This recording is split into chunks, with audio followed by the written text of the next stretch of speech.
All right, it's time for our weekly hour with John Middlekauff, who will eventually take some time off. He got married last weekend. Let's do a few minutes on March Madness. So, the last 3 weekends, this is what I do. I sit around and watch streaming shows at night, and I watch college basketball most of the day. It was pretty obvious if you watch college basketball. The SEC got 14 teams in. I had said this multiple times on FS1.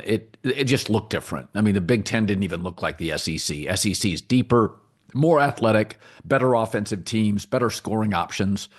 Michigan State's as good as any Big Ten team I saw this season, and they don't really have any shooters.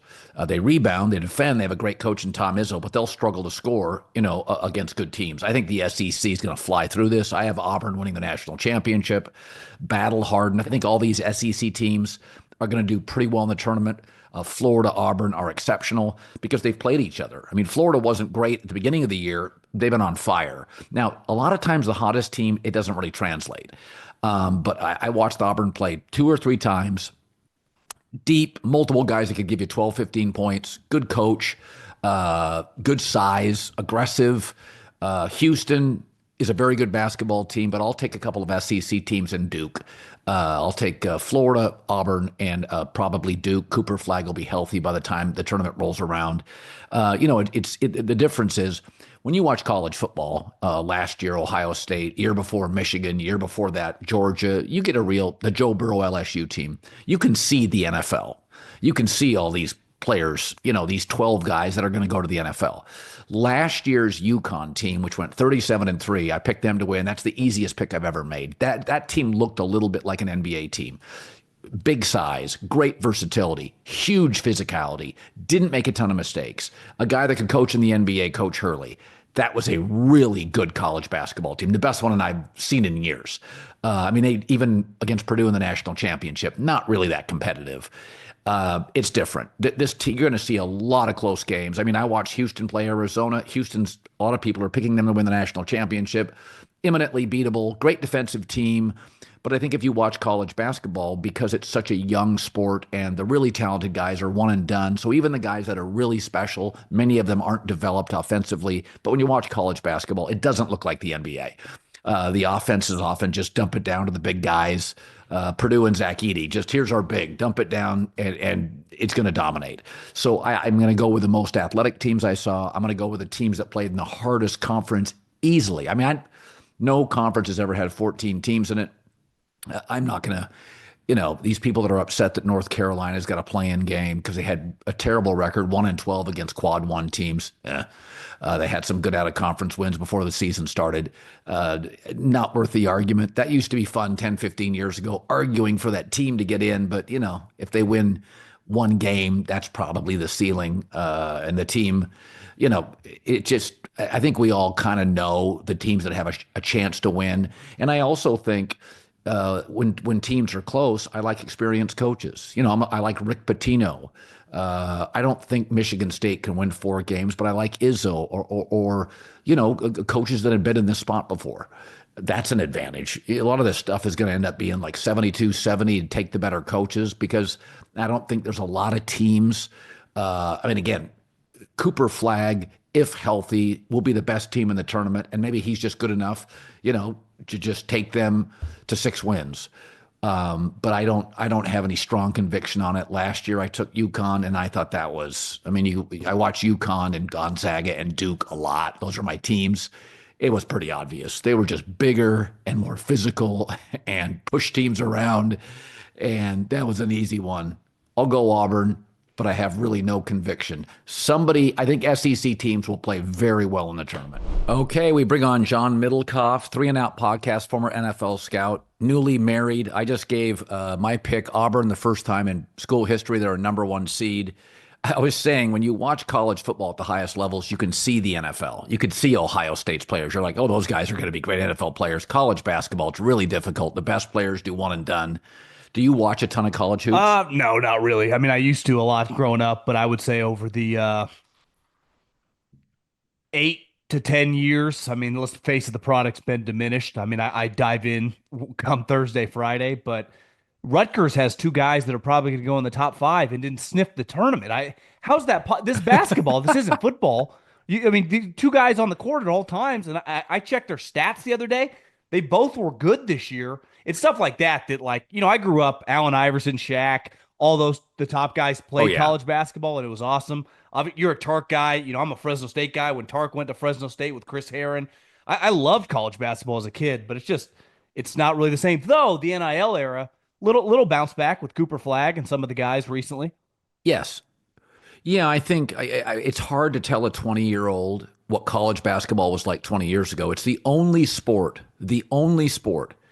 that's less talented than it was 20 years Crazy. ago. Boxing's probably the second because some guys who would have boxed went into Yeah. UFC, and it used to be you'd get Patrick Ewing coming back for a third year and Tim Duncan and Chris Paul. So it's just, I mean, I always tell young people, go watch Phi Slamma Jamma. Go watch the highlights on YouTube. That's what college basketball, and they never won a natty. There was a team that had Chris Mullen, Bill Wennington, Walter Berry, Mark Jackson at St. John's, and did not win a national championship. Phi Slamma Jamma had the Clyde Drexler, Larry Mashew, Rob Young. I'm missing two or three guys. Did not win a national championship. So it's just different. It's like, again, Cooper Flag's great. If Cooper Flag came back 2 more years and they had three other NBA guys, that would have been Duke There 20 is years talk ago. about him coming back. Now, wake me when that actually happens. I am fascinated, though, and you and I talk so much college football during the fall, and we both love it. And obviously, the growth of the SEC over the last 10, 15 years, really the Saban effect. I could be wrong Yeah. here, but I thought I saw on Twitter like 15, 20 minutes ago, the SEC just set a record for 14 teams. Yeah, 14 And teams. I've been fascinated. When I got married last week in Tennessee, my brother and I and my brother-in-law, we played golf at Vanderbilt's golf course. Peyton Manning was out there. Yeah. Their clubhouse at the Vanderbilt golf course was as big as any clubhouse, non like Olympic club I've ever seen. That wasn't even the own clubhouse at the golf course. The SEC money, because of the football programs over the last 15, 20 years, you'd know better than me, but when I think SEC basketball, forever Kentucky, and there was always, Yeah. Florida, Billy Donovan. Now, I know they got 14 teams, but they got five or six that should win the national championship. I just saw Nate Oates had a quote that anything less than a Final Four, this Alabama basketball is a disappointment. So at the gym, I was watching Tennessee, Florida today. It was fantastic. It's like, how good is how, Oh, yeah, it's so great. the talent in the SEC, because of the football money, baseball, they dominate. Golf, they dominate. Yes. Basketball, they've been good. They have clearly taken another step, right, these last 4 or 5 years with the money behind it. And now for our next segment, Whiskey Business, brought to you by Green River Whiskey, the official whiskey of the Colin Cowherd podcast. If you want to enjoy life's simple pleasures, reach for Green River Whiskey. Whether it's rye whiskey, single barrel bourbon, you're getting over a century of craftsmanship packed into every bottle. Hop on over to greenriverwhiskey.com and discover a legend in a bottle today. I watched Michigan State, and Michigan won the Big Ten tournament. I watched some of that. I've seen Purdue play. I've seen Michigan State play. And I've seen Oregon Yeah. play, and UCLA multiple times. My takeaway is the Big Ten's just. I mean, Michigan won the Big Ten tourney. I think they're a fifth seed. So it's the only sport where the conference championships have no impact often on the No. seeding. So no, it's just I think for people that haven't been to the South, they may struggle. So, like I was talking to an SEC fan the other day, and he goes, "We really can't compete with Ohio State and Michigan money. USC now, their collective in football is 18 million. Oregon's is sky's the limit. They can still kind of compete, but there are the big dogs in the Big Ten are really at the top of the food chain. Texas being, the obvious dominant the minute they walked into the SEC. That's the Rockefellers of that conference. They just have as much money as they need. But in the other sports, the Big Ten money gets funneled to football. But in the other sports, I watch actually a lot of Big Ten basketball over the last 3 or 4 weeks. It just doesn't look like SEC basketball. I watched Auburn play probably in January once, February twice, and I watched them here in March, for 30 minutes each time. as you said, it's just athletes everywhere and deep. They have like 8 guys who can give you double figures if it was their night. So it's just different. And whereas in the Big Ten, football makes you a lot of money, and some basketball teams do. In the SEC, baseball Crushes. makes LSU a lot Yeah. of money. It's a different ball game. So, and I also think what you're seeing is in football, John. I think those Pac-12 teams that moved into the Big Ten are fine. The weather argument's weak because your last game, USC, UCLA play each other at the end of the season. So the truth is, your last game is like, November 17th. You may have a cold game at Penn State. It's really tough on the basketball teams. I looked at UCLA's travel schedule this year. I mean, it's like it got an NBA feel. You're back across the country all the time, and that's where I think the Pac-12 teams are really those 4 teams that went into the Big Ten. I think in basketball, it's really hard for UCLA and USC and Washington and Oregon. When you're playing multiple games a week, I don't think they'll have great impact in that conference Yeah, for I a saw while. Mick's had some great lines this year. One of his was like they had went to like around the Statue of Liberty multiple times throughout the season, and all the Big Ten teams are complaining about coming out west. He's like, "You guys are in 0 degrees. You're coming out here to sunny Southern California. It's 78 degrees. Give me a break. You guys are having the time of your life coming out Yeah. here. For us, it's more difficult, but that's what they all signed up for. The more money that comes along Yep. with it. That's where Texas and Oklahoma, the travel is clearly not nearly as prohibitive and difficult. I mean, all these people get to come home. Even the Big Ten. I mean, one problem I think for the West Coast teams in basketball is they get stuck out there. Guy Haberman calls games for the Big Ten. All the core teams of the Big Ten go home after games and then go back to their opponent when they play 2 games in a week. That clearly isn't the case for USC, UCLA, Washington, Oregon. They're just kind of stuck, and that's just listen. This move was made for football, and basketball is kind of along for the ride here. That's right. That's absolutely right. And I think UCLA and USC are both feeling it. Okay, let's do some NFL.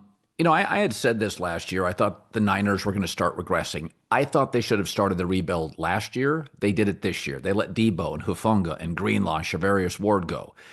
They have 12 draft picks, but it's a weak draft. So let's say you hit on 6-year draft picks. I thought last year was the first year in the last several. I just didn't think their defense was intimidating. I thought when Bosa was off the field, it was weak. I thought you could kind of manipulate it. I said this. I think Darnold and the Seahawks have a chance to be really interesting. Where are you on the Niners right now? A lot of draft picks. I mean, they didn't want to let Hufanga and Greenlaw go. Those are excellent, instinctive players. I mean, now you're getting to a point now where you're really crossing your fingers with Christian McCaffrey and Trent Big time. Williams. I think every move in a vacuum is easy to justify. It's not, I mean, Greenlaw was coming off a torn Achilles, came back for a half. He looked like Fred Warner Jr., and then couldn't play the rest of the season. Hufanga, ACL, multiple injuries to it. Like all the moves in a vacuum, oh, let him go. You're not going to pay that much for Banks. Trade this backup running back who's going to make $5 million. On the totality, though, you go, that's losing a lot of guys, like who are going to be your backups. I think they would have somewhat started it last year. It's much more difficult, though, when you have a team coming off being up late in the Super Bowl against the current dynasty. So you go, we are right there. All these guys are championship level players. I think their big mistake and where they got really rattled for a long period of time, the Niners, like 15, 20 years ago, they could extend the Patrick Willises, the Frank Gores, the Vernon Davises relatively cheap. And they were great at it because Parag Marate, their money guy, is elite. He's like Howie Roseman, but he's not a GM. He just like runs the York's money and he runs their international soccer team. Well, as the caps exploded, players, I don't want to say it's the NBA, but they do have a lot more juice. When Jamar Chase says, I'm not Yeah. playing for anything less than 38, $40 million, like he's not really bullshitting. Like he's not taking a discount. The top guys have some juice. But now the middle tier guys, like they would have laughed at Brandon Ayuk 10 years ago and they would have won. But they Yeah. were kind of in no man's land, and their coach, who has a lot of juice, didn't want to get rid of their best receiver, and he took advantage of them. And that really rattled them because they immediately regretted it. If they could do that all over again, they would have traded him before the draft. Instead, now they're trying to trade him. He's got a ACL and like he's untradeable for anything of value. and they're kind of in a weird spot. But the elephant in the room is the quarterback. And listen, Mike Silver has known the Shanahan family for 30 plus years, and he's been reporting like they are telling everyone, take a deep breath. We're cutting some costs, and we got to kind of recalibrate because I think they saw what the Rams did these last couple of years. Yes, Now the yes, difference is, and look at what the Bills did last year. I mean, the Bills got rid of like half their big names. Well, Josh yeah, Allen's one of the greatest talents I've ever seen, and Matt Stafford, while older, same. was right there with would be considered Josh Allen 10 years ago. He just played for a shitty franchise. Like that's not Brock Purdy, and we all know that. Look at the NFC, Colin. The two best quarterbacks you'd say, I would say win wise and statistically would be Jalen and Jared Goff are on loaded rosters offensively. Like we would say, you put Yeah, either one of those guys on like the Jags or a bad team, it's going to be problems. Purdy's the same thing. When he's on a good team, he's proven he can be a really good player. But like if you're cutting costs and depending on some randos, it's a pretty scary. I do think they are going to lowball Brock Purdy and they're going to make this more difficult because they before it was just like, hey Trent, what do you want? Which I don't have a problem with doing that to Trent. But the two yeah, receivers, it's like you're not Jamar Chase and your team doesn't play like that. It doesn't make any sense. Like I get the Cowboys, they throw it to right. CeeDee Lamb every other play. It's Yeah, Brandon Ayuk had a career year 75, but at the end of the day, they do have a big time coach at a bad year, but he's proven to be really good.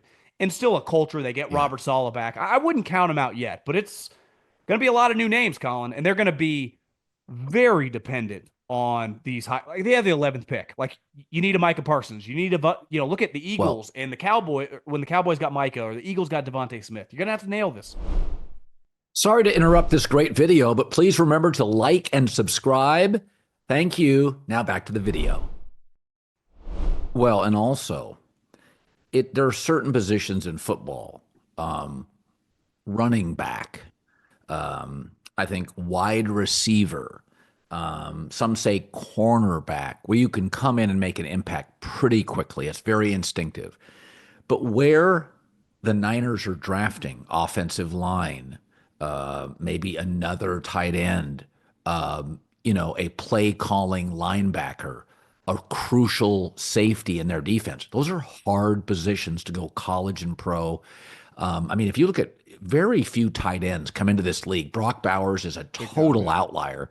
Very good tight ends have struggled because the blocking assignments now are so difficult compared to college.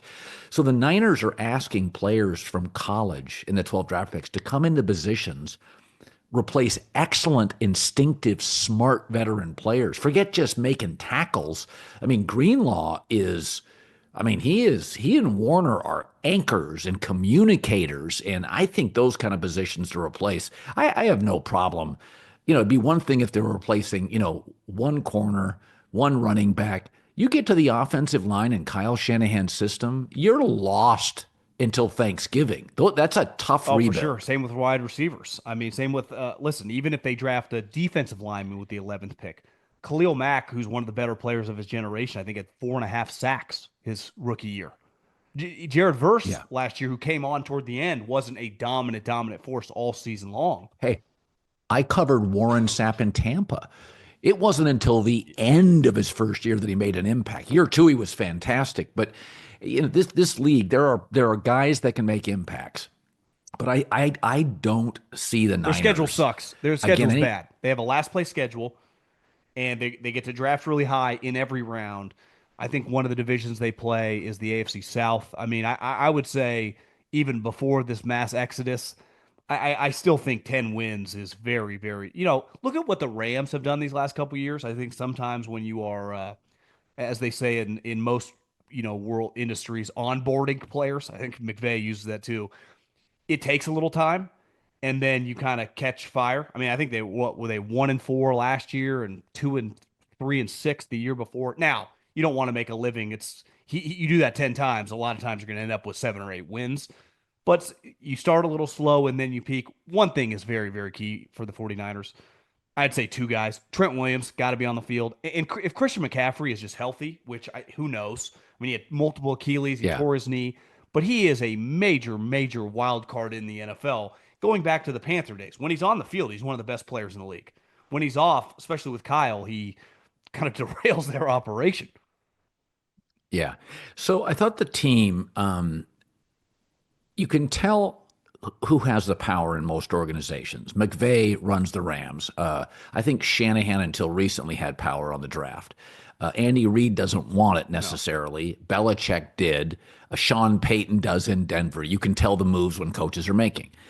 Chicago clearly signaled that Ben Johnson's running the show. For him to replace the entire interior O line was telling Ryan Poles, "You guys, your picks stink." And I thought, frankly, for the Chicago Bears, who I've been saying this for so many years, they're just a defensive culture. For a guy to come in and spend money on guards and centers, I thought it was a real moment in the history of the Chicago Bears. I was like, wow, I mean, how many years have the Steelers been ham and egging it on their offensive line? Tomlin runs the show.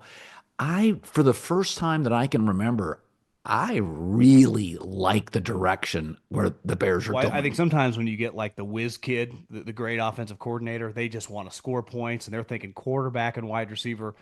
Ben Johnson's pretty lucky that his welcome to stardom in the NFL started with the trenches.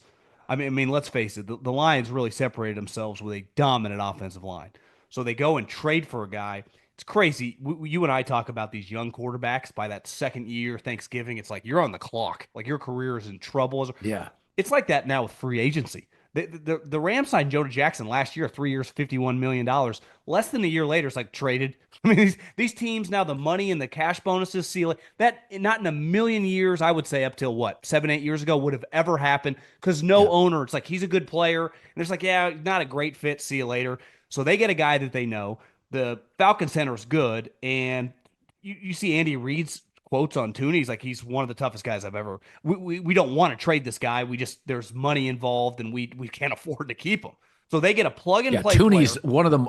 He had the best year of his career, arguably, because he went to left tackle. To And was me, he's excellent. like his generation's Logan Mankins. I mean, just a plug and play guy who could play multiple positions, just a stud. The other thing is when you have a smaller quarterback, non Peyton Manning, Tom Brady, the Flacco, that generation, all those guys were huge. Carson Palmer. Caleb, this generation's a little smaller. Well, Sean Payton dealt with one in that generation, and they always invested in centers and guards. They had high because the pressure up the middle, it rattles him. He can't see. Where Peyton Manning and Tom Brady, historically, they had some pretty random guys on some seasons when they had good teams playing center and guard. They get away with it. Smaller quarterbacks cannot. It hurts Purdy sometimes when they get in pass situations and the guard and center get smoked. He's swimming. He can handle the outside pressure because he can move around. Same with Caleb. He can move. But up the middle, you are screwed. So they could have. I know they've invested draft picks in some tackles, but we'll see how good those guys turn out to be. But they went all in on the guard and center position because I think with a smaller quarterback, it's really, really important to just neutralize. Think how many teams also have good interior pass rush now. So it was hard to. I mean, that was a no-brainer move by the Bears, and Ryan Poles is pretty lucky that the way he kept his job and he's still here and he gets to be a part of this. Yeah, I mean, a couple years ago, he whiffed on Velas Jones, and I was like, "Oh, dude, you could have called me." Even last year with And then the Rome, I Chase mean, Rome was Claypool. a pretty. Looking back, he should have taken an offensive lineman. Yeah, but Velas Jones miss, Chase Claypool miss, Roma Dunze not as good as we thought. Um, you know, it, again, I think you and I agree. I think the Bears are heading in the right direction. You just pointed out something, and I've been on this for a few years that I think there's a duality to all the owners being billionaires and some being 10, Yeah. 15, 20 billionaires. Is that number one? The downside is they are more willing to just fire people quickly. They're more impulsive than they've ever been. When they were all worth 600 million, you're not just writing a 17 to 25 million dollar check to blow out a staff. You're just not doing it.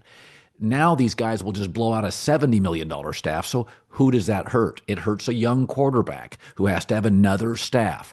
So, I mean, Caleb Williams, even though he upgrades staffs, it's a brand new system. So that's the downside. The upside, though, is when you make a mistake with personnel, like Rams and Jonah Jackson, where it just didn't feel great, you can just move off it. And so you can never move off NBA contracts or baseball contracts. They're so guaranteed.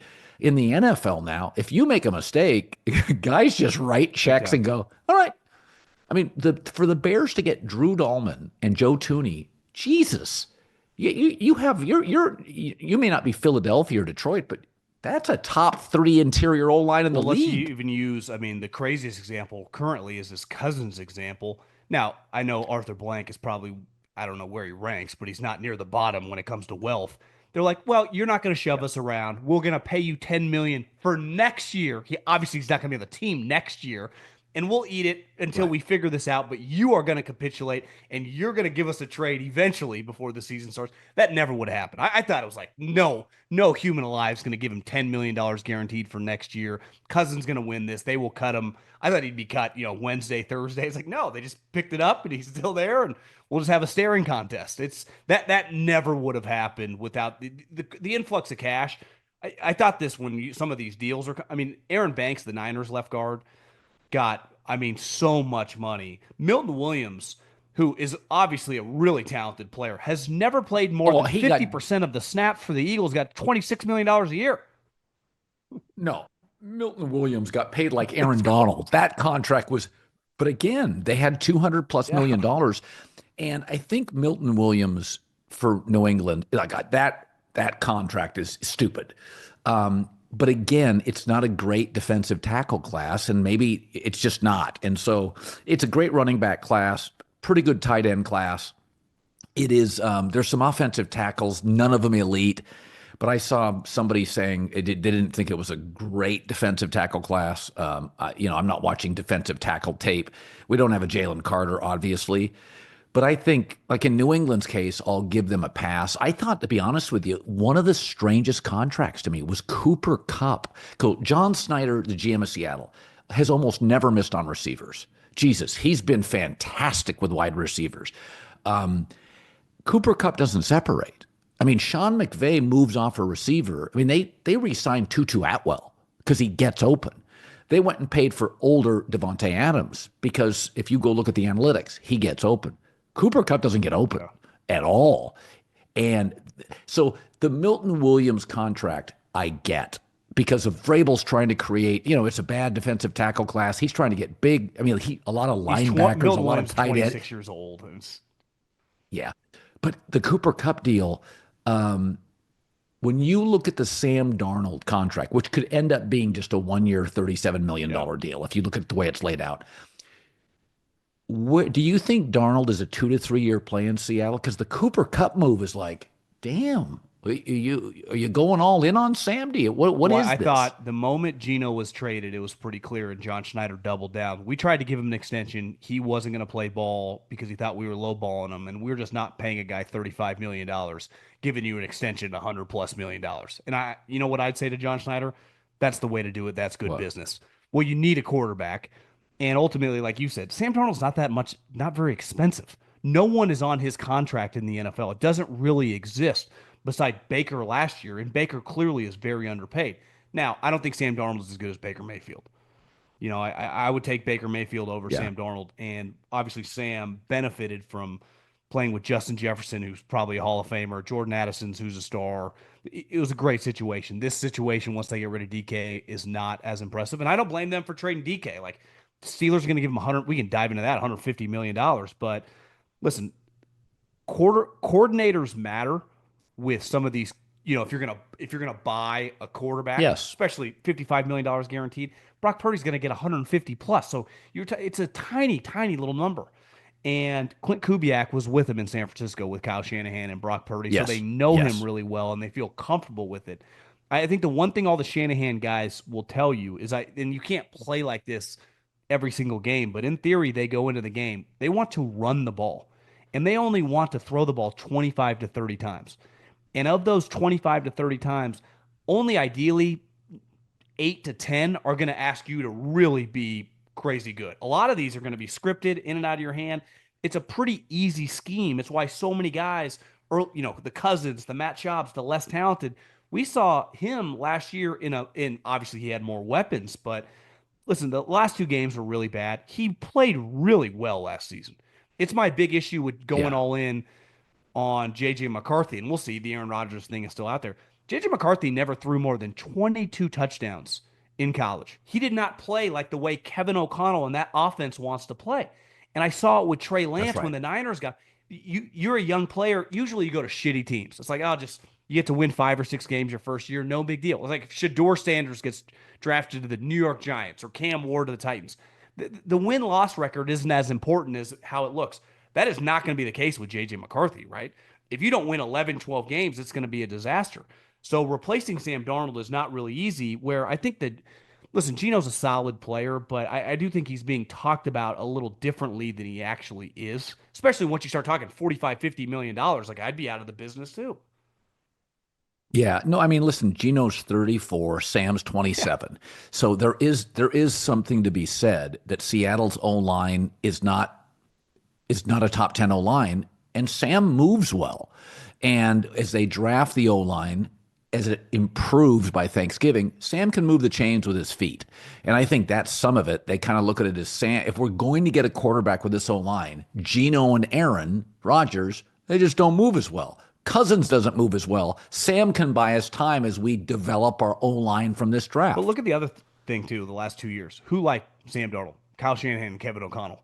The right guys are on him. Yeah, They think really, really highly of him. right. And the Vikings, and I understand after those last 2 games, they had a financial decision to make. They signed a lot of guys that they wouldn't have been able to sign them all, right? Without they re-signed the corner, they signed a couple offensive linemen, Hargrave, Jonathan Allen. If Sam Darnold's making $40+ million for them, they're not going to have attack the same offseason. It's also why, though, like they're not dumb. They realize we go all in on this young quarterback. It's why they have to think about Aaron Rodgers, even if it is kind of crazy to everybody. Well, it's like JJ McCarthy could be a disaster. Kyle Shanahan's pretty good with quarterbacks. Trey Lance would have derailed if he listen. No one rooted for him to get injured, but once he got injured, it saved their season because he was not going to be able to function. Now everyone will go, well, look at JJ in that preseason game. It's like, well, the preseason is a pretty big jump to the regular season, let alone big Sunday night games against the Packers and the Lions. Like, it's a different animal. That's the one thing Seattle knows now. Like, they get a guy who's been kind of under the ringer as a starter for a long time, so he has a ton of experience, but then played in real games all season long. Like, every game the Vikings played in last year was like, that was real. There was a lot on the line, especially as the season went on. So, I thought the move was an easy one for John Schneider. I think it's pretty fascinating what the Vikings are doing. Who's scoring big in the NBA this season? You are. All the new ways to get in on the action at DraftKings Sportsbook, an official sports betting partner of the NBA. Slams, dishing the ball, cleaning the glass, get behind your favorite players. Prop bets you can make on DraftKings. It's fun. The home of NBA player props. If you're ready to place your first bet, make it really simple. Pick how many points your favorite player is going to score. Go to DraftKings Sportsbook. They have an app. Download it. Make your pick. If you're a first timer, here's something special. New DraftKings customers, all you have to do is bet $5 to get 150 in bonus bets instantly. So take it to the rack with DraftKings Sportsbook. Every point counts. Download their app. Takes 90 seconds. Use the code Colin, COLIN, to get 150 bones in bonus bets. Betting just 5. Only on DraftKings. The crown is yours. I want to throw this with Aaron Rodgers and the Vikings, the Steelers, the Giants interested. So I've said before, the Vikings is the obvious choice if you could do it, if you wanted one more year with their personnel and their coach. Giants 2 to me, Steelers 3. I'll get to that in a second. But I went and watched a movie this morning at 11:40 called Black Bag. It was Steven Soderbergh, who's done, he started with Sex, Lies, and Videotape years ago. Very heady stuff, very quirky, plot twist, fascinating guy. The movie's great. I loved it. Hour 33. I mean, you're in and out of the theater. It's fascinating, not a wasted scene. But as I was watching it, I was thinking as I walked out of the theater is that you can tell how smart an actor is by the directors and the choices they make for movies. Dumb actors end up in bad films. And make bad choices. Tom Hanks did not make a bad choice for like 10 years. Now, I know Tom Hanks gets better scripts than the average guy, but, even a movie like Big, you're like, smart actors choose smarter roles. And I think this is the ultimate test for Aaron Rodgers. Hear me out. So of the teams that want him, Minnesota, Pittsburgh, and New York. Pittsburgh's got the best overall roster. The best overall coach is probably in Minnesota. But here's something fascinating about the Steelers. So in 5 of the last 7 years, I think we both agree they draft and develop well. They got Yeah. dudes. This is a real roster. 5 of the last 7 years, they've had at least a 3 game losing streak at minimum at the end of the year. And my belief is, as the league has gotten offensively smarter and the culture has changed and defenses are limited, that Mike Tomlin is a raw coach, kind of a motivator. That's why he's such a good as an underdog coach. Is that the raw stuff? It doesn't land or stick by Christmas on. It just doesn't. Players have heard it, and that they're just not a sophisticated team offensively. They can't get the O-line right, which Andy Reid, McVay, Shanahan, Sean Payton, those guys within a year can fix. I mean, the Denver O-line sucked. Payton got there; it was top 8, his first year. And that I think if Aaron chooses the Steelers, I think it's a big brand. It's a good roster. You now have 2 high maintenance receivers who want the ball. By the way, DK Metcalf's the most penalized receiver since he entered the league, temperamental. You have an O-line that can't figure out. They have no sensibility for it. He's sort of an outsider in a kind of a tough blue collar city. He's an outsider. And if he chooses Pittsburgh, I really think it tells you a lot about Aaron. I mean, I'll tell you, I would choose the Giants over Pittsburgh. Pittsburgh just lost their left tackle. They just lost Najee Harris. It's like the Giants have an excellent left tackle, an offensive coach. Aaron will have power. They have an elite weapon. And by the way, what they need is a running back. It's a great running back draft. It's hard to screw the running back. I mean, the Giants will take a running back somewhere early. So my take on Aaron is if he chooses the Steelers, he's passing on offensive coaches who clearly every rule advantage goes to that side. And I'm fascinated by the choice he makes because you start hearing things. A lot of people think he's going to Pittsburgh. If you just wanted to play one more year, where would you pick I'd and be why? begging. Are we factoring Minnesota in with these 3 or just the O's 2? I would be Yes. begging Kevin Yes. O'Connell to let me be the starting quarterback. Okay. And Okay. when I All when right. I see some of Yes. these reports that he needs 30 or 40 million dollars, like the guy's made 450 million dollars. This is probably going to be his last season. Is he going to go out on the embarrassment that was the Jet situation these last couple of years? To me, the Giants thing is I can't get with you there. Now, I'm with you. I think the Steelers situation's a little overrated. I mean, they happen to have Lamar Jackson, who's I don't know, the most unique quarterback we've ever seen, and Joe Burrow, who when he's on might be the best quarterback in the league. I mean, you're not outdoing Right. those 2 teams. And then Cleveland just re-signed one of the greatest pass rushers ever, and for a weird organization, they are not easy to play. That division's really, really difficult. And I'm with you on the Steelers. I thought that DK Metcalf trade was insanity, Colin. When you don't have your quarterback to trade for DK Metcalf down the stretch of the season, obviously your offense had some issues, but Russell did not play well. Your defense was falling apart. You are not in the business of giving a guy $100 million guaranteed, trading a second round pick. That's like what the Chiefs or Bills should do. Not a team that's barely getting into the playoffs and getting smoked the moment they get in. That was crazy. I thought that was the craziest move when you factor in money and a high draft pick. But I don't think the Steelers and the Giants are that good options. Like I see the Giants I don't think would make the playoffs with them. I mean, the Jets were a much better team, Either do I. and I think the Yeah. Steelers situation would probably have some parallels. Might look a little better, but like the way this season, 9, 10 wins, get blasted by the Ravens or Yep. Bills, and Yep. what's he just going to retire at By the 41 way, years old? last year to my point, the Steelers were an awful team down the I, stretch. I, I do think, and I would imagine, Kevin O'Connell, I don't think he's ever worked with Aaron. They're just having long conversations because they go, are we confident that we could win the division and win playoff games with JJ McCarthy? Because I'm telling you, we've seen it. I know you know this, but like you could win just because this isn't the NBA when you just put a great roster like guaranteed to make the playoffs. In football, the cohesion and the quarterback play. Sam Darnold threw 35 touchdowns last year. JJ McCarthy in 15 games that last year at Michigan threw 22. He's never played like that. They did not. That's not. And Kevin O'Connell clearly is much more like McVay than Shanahan. He likes to throw the ball.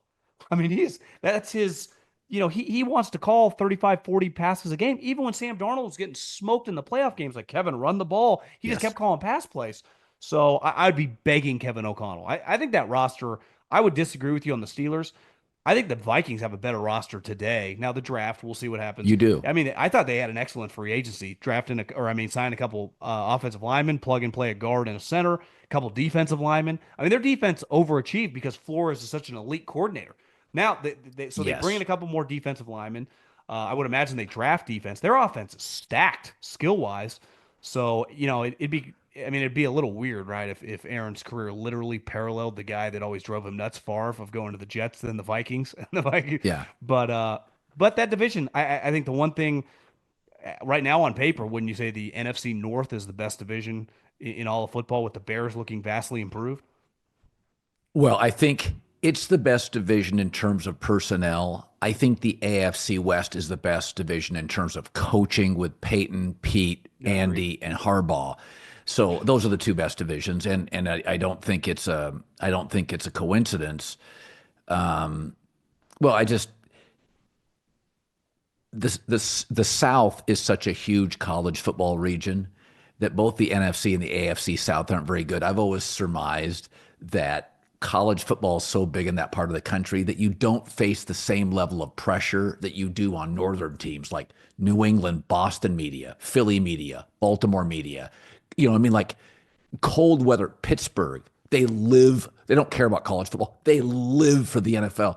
These NFC, AFC South teams, you're like, we'll keep Todd Bowles again. If he coaches the Eagles, he'd Oh, be gone tomorrow. 100%. You know what's funny is probably like a year ago, Maria has a close friend who's a really successful girl, UCLA grad, just crushed it. She's like 30 years old. She's got multiple properties.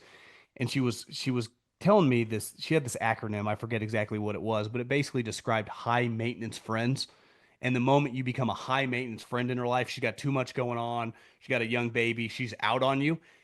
If I would have told you Yeah. 4 or 5 years ago that we'd be a week into free agency and people like Russell Wilson, Aaron Rodgers, like, yeah, we'll get back to you here a little bit. It's crazy how, and I think both guys, if they were viewed, let's use Gino and Sam, are viewed as low maintenance, good guys. Everyone likes them, no problems.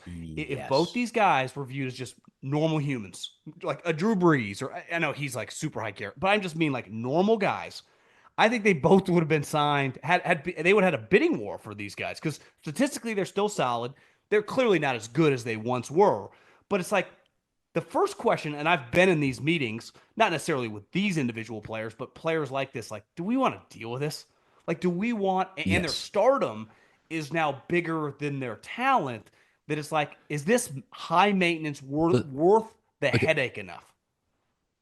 look at Des Bryant disappeared. Gone. OBJ disappeared. Aaron Rodgers, Russell, not really interested. I think, and I'll throw this at you. I love the NBA, but there's some high maintenance, these guaranteed contracts. I think the NFL people, and I've had discussions with NFL people for my entire career, they often reference, dude, that's an NBA that's an NBA idea. They make fun of the NBA and how much players and employees control the entire organization. Embiid, everybody's hostage to Embiid. And I mean, you've heard GMs reference this before. Like Aaron and Russell are getting into sort of like a little bit of NBA where you're like, this is a team sport. Like this is about the group and the community. Not, I mean, when Aaron said, there's that picture in Malibu where he's got the pods on, and I'm thinking every NFL GM is thinking, listen, just make an effing decision, okay? Like you're not married, you don't have kids, you're not doing much, you're golfing and you're reading Greek mythology. Like that to me, I listen. I've talked to two GMs, and they're like, you couldn't. I'm not interested in Aaron, and I'm like, yeah, but he's still pretty good, and they're like that just, I mean, Aaron Glenn basically just said, we're just no thank you. And Aaron was actually pretty good down the stretch. This isn't a shot at Aaron. It's what I'm hearing from executives in the league. It's like, no Well, I mean, thanks. look at the Titans. Their new GM is from the Chiefs, so he's spent his whole time around Andy, Veach, Mahomes, Alex. The guy kind of in this weird position who's like the president, but he's also kind of got a scouting background, is a Packer guy. They have no interest, even if they're going to take Cam Ward. Like, you guys get Aaron Rodgers, bring him to Nashville for a year, get a little buzz as you're building this new stadium. You haven't heard a peep. It's like it's crazy how think of the top quarterbacks in the league. Patrick Mahomes, the only maintenance they ever have to deal with is his family. It's not him. Like he is. They don't even think about him. Josh Allen, Lamar Jackson, Herbert, Burrow. I mean, Burrow has kind of had to hold their feet to the fire just historically, this organization. If you put Burrow in the Ravens or the Chiefs, he wouldn't be saying a peep. He's just scared that this owner is going to be cheap. Don't blame him. But I think the league, the star Yeah. quarterbacks, are just full of guys who are just you never the season ends and it's like I don't know what Josh Allen's doing. He's just doing he had a bachelor party at the Tiger Woods thing in Orlando just with his buddies. And I think Aaron Rodgers and Russell, they're different personalities, but I think they both check the same box of like I don't know if we have the energy and you're not good enough anymore for us to overlook that because if you put Aaron Rodgers on Minnesota, I could see it going well, but I could Pretty also good see it team. getting weird. Like, are you sure that you're comfortable around with him, with JJ, and that situation? But I do think they're thinking long and hard. But these guys don't really have options, so they can just kind of wait it out and keep talking through it. Yeah, no, I think it's a reality that there's the players now are richer sooner. I mean, some of these guys now going forward, John, they'll come in multimillionaires out of Yeah. college. So you're going to see two things: guys retire sooner, and guys have a little more leverage sooner. And I think the fear on the NFL is we don't want to become pro basketball where basically the employees are running the team. Like Kawhi showing up at 4:30 and saying, "Yeah, I'm not going to play tonight." Like, no, we're not going there. And I think yeah, that where the so NFL and I also benefits, I do think it could get much weirder in the offseason with the holdouts and the hold-ins. Like that probably is we're at the beginning of that. But in the sport of football, unlike like in basketball, these guys could play 365 days a year if they want to, right? Pick up games, you can play whenever.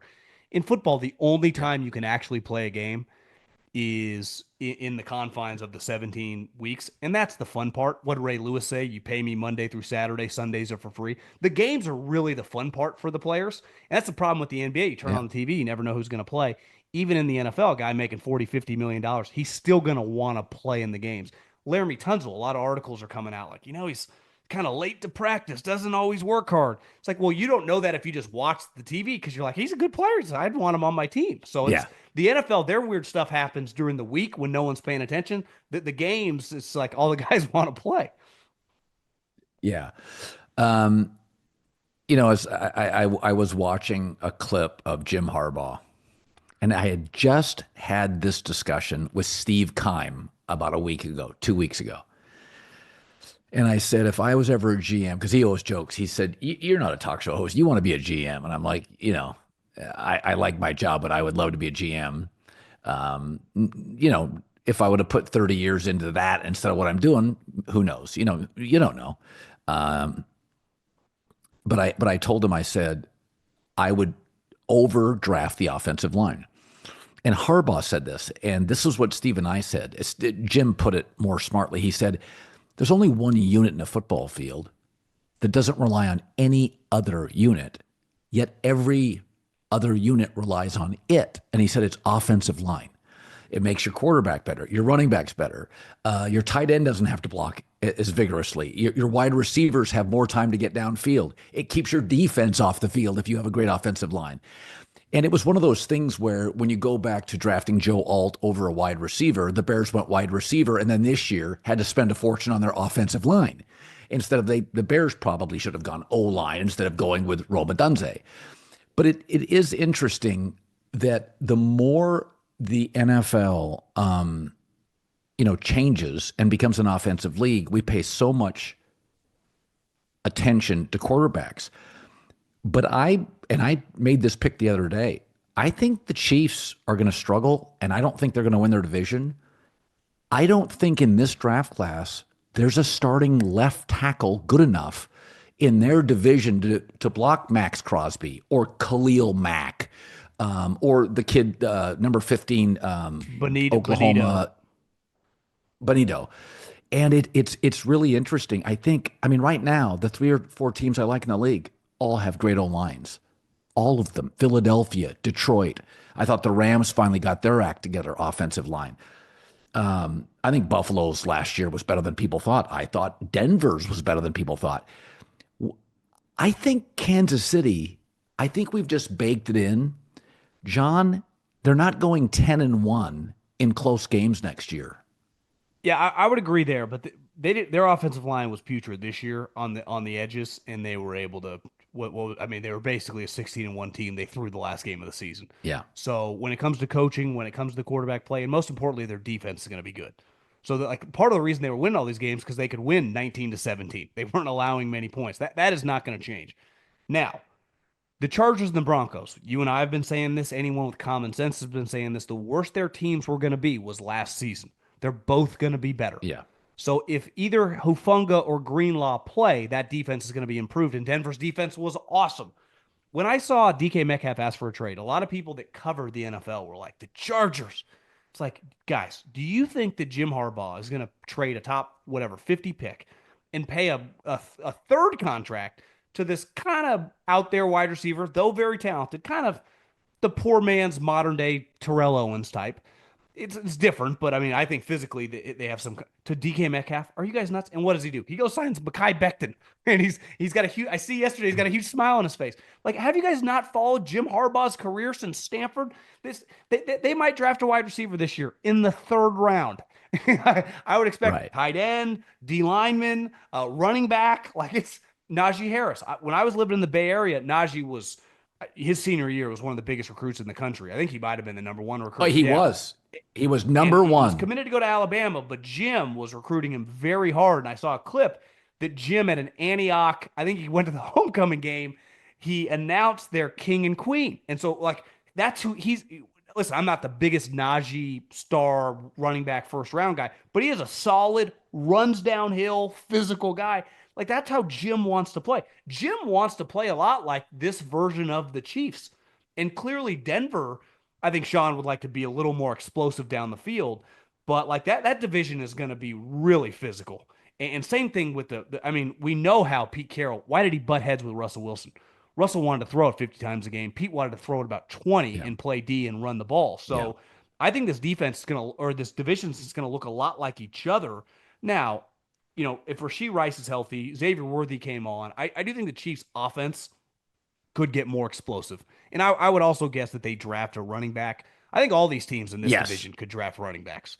And if 2 of the 4 of them become stars, whichever ones those guys go to, like the next Jahmyr Gibbs or whoever, Nick Chubb, you know, you name it, those 2nd-round running backs, hit for one of these teams could be the difference. If all of a sudden you tell me Denver has a version of Nick Chubb or, you know, Alvin Kamara on their squad, I'd be like, well, why couldn't they win 12 or 13 games? Same thing with the Chargers. Right. And maybe this is the year the Chiefs win.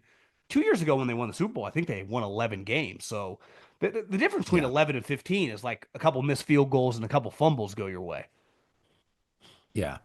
I thought Devontae Adams was obviously a great move for the Rams, but I thought Najee Harris, there were a couple of moves I loved offensively. I think Deebo Samuel to Cliff Kingsbury and Jaden is a sensational move for them at this point. He'll get tons of looks. And by the way, it will give Cliff another 12 offensive plays because Deebo is such a unique player. And then I also thought Najee Harris, I'm like, remember a couple years ago when Kevin Dotson wasn't going to start for the Steelers, McVay grabs him and he literally is the highest rated guard in the league. Najee Harris with that Pittsburgh O-line, everybody's like, almost a semi-bust. Watch him with Harbaugh. Watch him be really effective with Harbaugh. I think of this all the time. I remember a GM telling me this years ago. He said, I used to love drafting Georgia guys when Mark Richt was there. Great recruiter, didn't squeeze all the juice out of the player. Like these guys had a lot of upside. Nick Saban squeezes every ounce of talent out of guys. And one of the things I look at, John, when these offensive coaches like McVay will go and find wide receivers, he looked at Devontae and he thought, Jet staff last year was like third tier. He's like, Devontae's going to make 80 He'll catches be for good. us.